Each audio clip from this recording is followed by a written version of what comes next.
Anda mengikuti News Update, saya Doni De Kaiser. Pemirsa, politisi Partai Demokrat Ruhut Sitompul menyatakan dirinya mendukung calon petahana Basuki Cahayapurnama secara personal, bukan secara partai. Sampai saat ini menurut Ruhut, Partai Demokrat belum memutuskan akan mendukung Ahok atau tidak dalam Pilkada 2017 mendatang. Kader Partai Demokrat Ruhut Sitompul mengatakan selama ini pernyataannya tentang Ahok merupakan pendapat pribadi. Ia menambahkan semestinya bisa dibedakan ketika ia menggunakan pendapat pribadi atau pendapat sebagai kader fraksi Demokrat. Untuk masalah mendukung Ahok, dirinya menyatakan telah menanyakan langsung kepada Ketua Umum Partai Demokrat Susilo Bambang Yudhoyono. Sampai saat ini Demokrat belum menentukan siapa yang akan diusung untuk bertarung di Pilgub DKI yang akan datang. Kalau mengenai Pak Ahok, selama ini statement saya selalu mengatakan pernyataan pribadi nggak? Pribadi, nggak pernah partai. Mereka yang kadang-kadang bicara partai. Saya tadi tanya itu Pak SBY, Pak gimana pilkada? Sabar Pak Ruhut, nanti kita putuskan. Partai memang belum. Yang bisa memutuskan hanya SBY sebagai ketua umum. Yang lain nggak bisa. Nah, kita sabar nunggu. Pemirsa, DPP Partai Demokrat menonaktifkan Ruhut Sitompul dari jabatannya sebagai juru bicara partai. Penonaktifan Ruhut disinyalir terkait sikap Ruhut yang kerap berbeda dengan kebijakan partai, salah satunya terkait Pilgub DKI Jakarta. Ketua Harian DPP Partai Demokrat, Syarif Hasan, membenarkan pemberhentian Ruhut sebagai juru bicara partai. Ia menegaskan Ruhut hanya diganti dari posisinya sebagai juru bicara dan tidak dipecat dari keanggotaan partai. Namun hingga saat ini belum diputuskan siapa yang akan menggantikan posisinya. Ruhut Sitompul selama ini kerap mendukung Basuki Cahayapurnama sebagai petahana dalam Pilgub DKI. Sikap Ruhut tersebut berbeda dengan sikap Partai Demokrat yang bergabung dengan koalisi kekeluargaan untuk mencari pesaing Ahok. Meski demikian, Syarif Hasan enggan menyampaikan alasan resmi pemberhentian atau penonaktifan Ruhut karena menurutnya keputusan dilakukan oleh Dewan Kehormatan. Memang benar kita tapi saya tidak tahu pasti ya kan karena itu kan biasanya dibahas di Dewan Kehormatan gitu. Jadi mungkin Dewan Kehormatan bisa lebih memberikan penjelasan yang lebih rinci. Posisi mana aja akan diusung dalam Pilgub DKI Jakarta, namun Bang Ruhut jelas-jelas mendukung Ahok. Saya pikir bukan itu saja, tetapi yang jelas itu Dewan Kehormatan selalu mengawasi perjalanan setiap kader. Hingga kini PDI Perjuangan masih belum memutuskan apakah akan mendukung petahana Basuki Cahayapurnama dalam Pilgub DKI mendatang. Internal PDIP sendiri masih terbelah dalam mendukung Ahok. Klaim Ahok yang mengatakan Ketua Umum PDIP Megawati Soekarno Putri telah merestuinya untuk maju berpasangan dengan Jarod Saiful Hidayat dalam Pilkada DKI mendatang menjadi pro dan kontra di internal PDIP. Jadi intinya Ibu secara pribadi yang dari dulu kan mau dukung, tapi secara partai kan ada prosedural macam-macam. Nah untuk teknisnya gimana ya saya kira Mas Hasto Sekjen yang akan mengatur, memilih. Apakah akan memutuskan Ahok Jarot atau pasangan yang lain kita nggak tahu. Beberapa fungsionaris seperti Ahmad Basarah membenarkan klaim Ahok. Namun pengurus lain seperti Andreas Pereira mengatakan Ahok adalah tipe politisi kutu loncat yang oportunis. Hanya memikirkan kepentingannya belaka. Dia membeberkan track record sang gubernur yang kini di atas angin. Ahok memang kerap berganti partai. Dari Partai Indonesia Baru saat menjadi bupati di Belitung Timur, masuk Golkar untuk mengantarkan sebagai anggota DPR, dan sempat menjadi kader Gerindra saat berpasangan dengan Joko Widodo di Pilgub DKI. Pro kontra di internal partai pemenang pemilu ini tidak terlalu dipedulikan Ahok. Adu domba PDIP. Kok adu domba? Kemarin gue dengar kambing dibedak, itu jadi domba. Dia menyatakan akan mengikuti apapun keputusan PDI Perjuangan. Terlebih, sudah ada 3 partai yang mendukungnya untuk maju di Pilgub DKI. DPP PDI Perjuangan belum memutuskan siapa yang akan diusung dalam Pilgub 2017 nanti. PDI Perjuangan akan menentukan pilihannya sebelum batas pendaftaran cagup di KPU tanggal 21 hingga 22 September.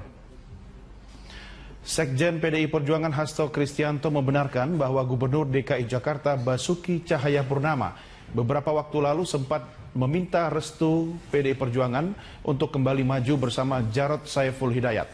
Namun hingga saat ini PDI Perjuangan belum memutuskan akan mengusung calon petahana atau tidak dalam Pilkada DKI Jakarta nanti. Partai yang dipimpin Megawati Soekarnoputri ini masih melihat dinamika politik yang terjadi hingga tengah waktu pendaftaran Pilgub dimulai. PDIP menunggu momentum politik untuk mendeklarasikan calon gubernur yang didukungnya.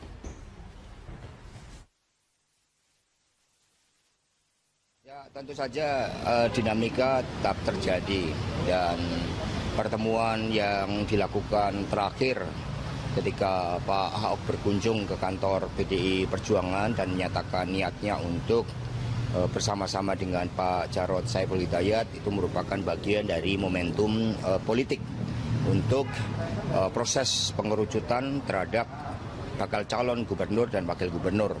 Namun hingga saat ini DPP Partai belum mengambil keputusan terkait dengan pasangan calon tersebut. Ada batas waktunya nggak Pak? Oh tentu ada. Kalau berdasarkan mekanisme KPU kan pendaftaran dilakukan pada tanggal 21 sampai 23 September. Sehingga dipastikan ada momentum politik sebelum tanggal-tanggal tersebut bagi partai untuk mengambil keputusan. Sidang lanjutan pembunuhan Wayan Mirna Salihin dengan terdakwa Jessica Kumala Wongso kembali dilanjutkan hari ini di Pengadilan Negeri Jakarta Pusat. Agenda persidangan kali ini akan kembali mendengarkan keterangan saksi.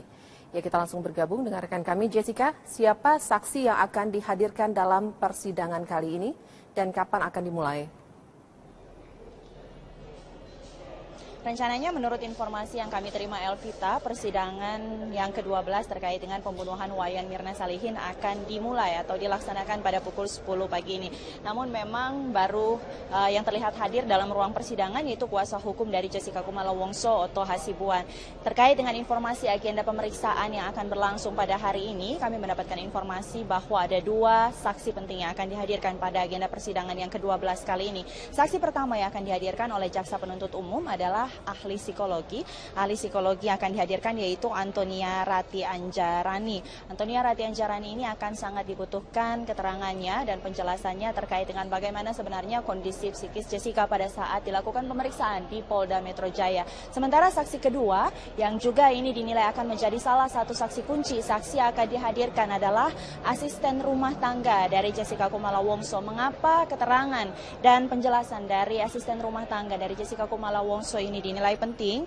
Asisten rumah tangga Jessica Kumala Wongso ini memang diduga mengetahui terkait dengan celana yang selama ini dicari kebenarannya, apakah benar celana tersebut mendapatkan arahan begitu atau perintah dari Jessica Kumala Wongso sendiri untuk dibuang. Karena memang diduga ada seperti hubungan antara celana yang diduga sobek begitu pasca adanya kematian dari Wayan Mirna Salihin yang diakibatkan oleh kasus kopi bersianida. Memang agenda persidangan pada sidang ke-12 ini akan menjadi penting karena nanti akan ada penjelasan dari ahli psikologi begitu dan juga apa sebenarnya yang akan disampaikan oleh asisten rumah tangga dari Jessica Kumala Wongso sendiri. Sementara kita ketahui bersama hingga saat ini memang asisten rumah tangga dari Jessica Kumala Wongso tidak diketahui keberadaannya dan memang sudah sempat dilindungi oleh LPSK sendiri. Elvita.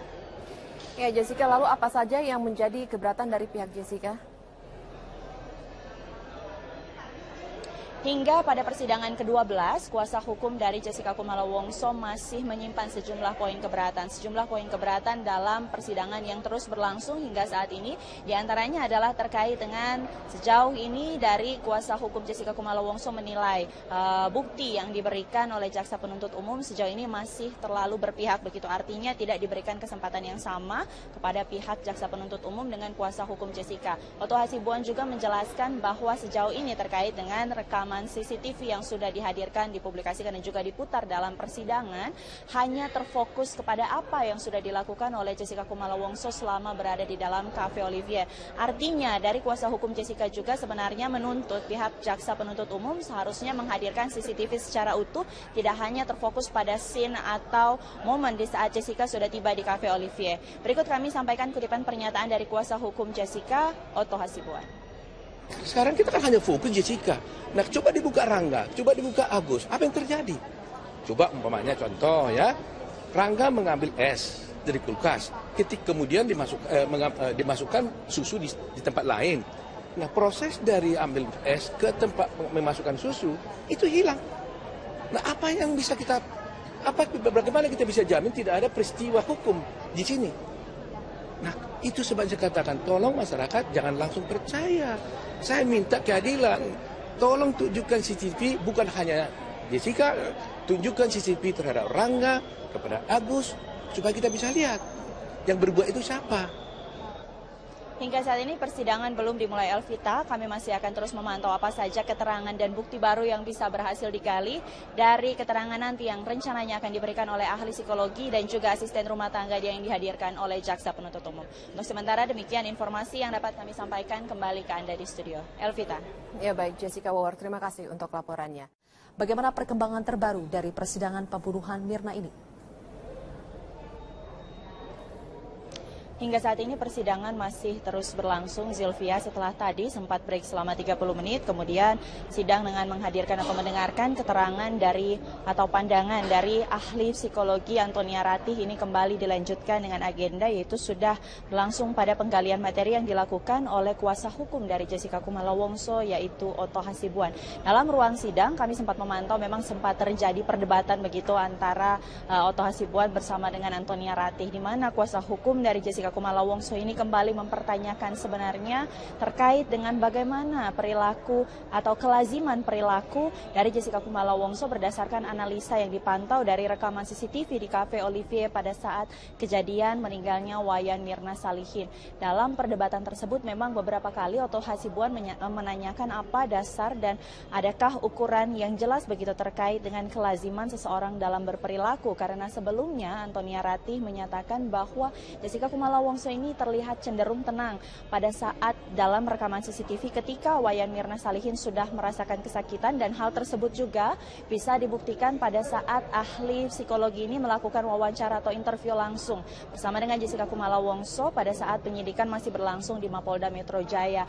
Dan hal tersebut menurut Antonia Ratih memang ada hal yang sangat atau bisa dikatakan cukup mengganjal dari Jessica Kumala Wongso pada saat Wayan Mirna Salihin sudah merasa kesakitan. Antonia Ratih tadi mencoba memaparkan terkait dengan biasanya jika dua orang sahabat bertemu ketika sudah terpisah begitu dalam waktu yang lama, apalagi dalam konteks pertemuan Wayan Mirna Salihin bersama dengan Jessica Kumala Wongso ini merupakan pertemuan yang diundang begitu oleh Jessica Kumala Wongso, adalah sebuah ketidaklaziman ketika Wayan Mirna Salihin atau salah satu sahabatnya mengalami kesakitan atau mengalami musibah hingga tergeletak di lantai, dan ekspresi dari salah satu orang atau ekspresi dalam hal ini terdakwa kasus pembunuhan Wayan Mirna Salihin hanya biasa saja. Bisa dikatakan Antonia Ratih ini juga bisa menjelaskan bahwa Jessica memberikan ekspresi yang bahkan tidak menunjukkan rasa panik sama sekali, padahal bisa dikatakan kondisi Wayan Mirna Salihin pada saat itu sudah dalam keadaan sekarat.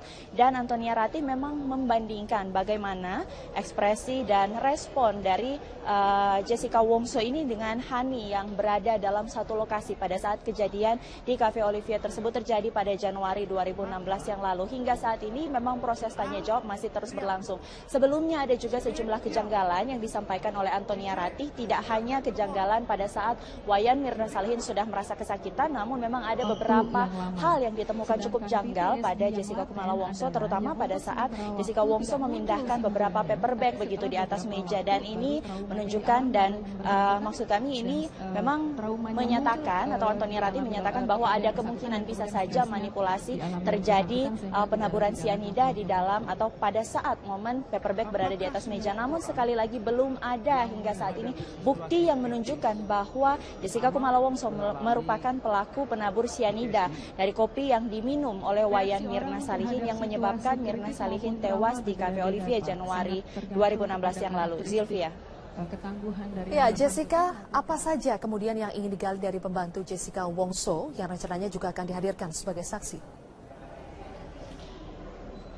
Menarik memang untuk mengetahui apa saja yang ingin digali dari jaksa penuntut umum dan juga majelis hakim tentunya pada keterangan nanti akan disampaikan oleh pembantu Jessica Kumala Wongso ini, karena pembantu atau asisten rumah tangga dari Jessica Kumala Wongso sangat dicari begitu dan dinilai nanti keterangan yang akan disampaikan merupakan salah satu keterangan yang cukup signifikan akan berpengaruh pada perkembangan kasus pembunuhan Wayan Mirna Salihin ini. Seperti kita ketahui bersama bahwa hingga berkas sudah sampai ke penuntutan dan juga bahkan persidangan, pihak penyidik dari Polda Metro Jaya belum bisa menemukan celana Jessica Kumala Wongso yang diduga sobek akibat kasus pembunuhan Wayan Mirna Salihin yang ada kopi sianida begitu. Ini yang akan coba kemungkinan digali oleh majelis hakim dan juga jaksa penuntut umum, dan juga kemungkinan nanti akan dikonfirmasi oleh pihak pembela dari Jessica Kumala Wongso. Namun kami memang belum bisa memastikan pukul berapa nanti sidang akan dilanjutkan dengan mendengarkan pemaparan dan juga penjelasan begitu dari asisten rumah tangga Jessica Kumala Wongso ini. Hingga saat ini persidangan masih terus berlanjut dengan agenda mendengarkan pendapat dan pandangan dari saksi ahli yaitu Antonia Ratih. Kami masih akan terus memantau, Zilvia, bagaimana jalannya persidangan terkait dengan pembunuhan Wayan Mirna Salihin ini, terutama salah satu keterangan yang paling ditunggu-tunggu yaitu kesaksian nanti akan disampaikan oleh asisten rumah tangga Jessica Kumala Wongso. Untuk sementara demikian informasi yang dapat kami sampaikan, kembali ke Anda di studio, Zilvia. Sementara itu, kuasa hukum Jessica Kumala Wongso, Oto Hasibuan, mengatakan pendapat saksi ahli Antonia Ratih Ainjarani di Pengadilan Negeri Jakarta Pusat tidak bisa membuktikan apa-apa. Oto beralasan pernyataan saksi bersifat pribadi dan bersifat spekulatif. Menurut Oto, kesaksian saksi ahli Ratih tidak dapat dikatakan independen karena sebelumnya psikologis klinis membantu kepolisian sehingga apa yang dijelaskannya tidak netral. Pada sidang lanjutan pembunuhan Mirna Salihin kemarin, psikologis klinis Ratih dihadirkan sebagai saksi ahli untuk memberikan kesaksian mengenai kejiwaan Jessica Kumala Wongso.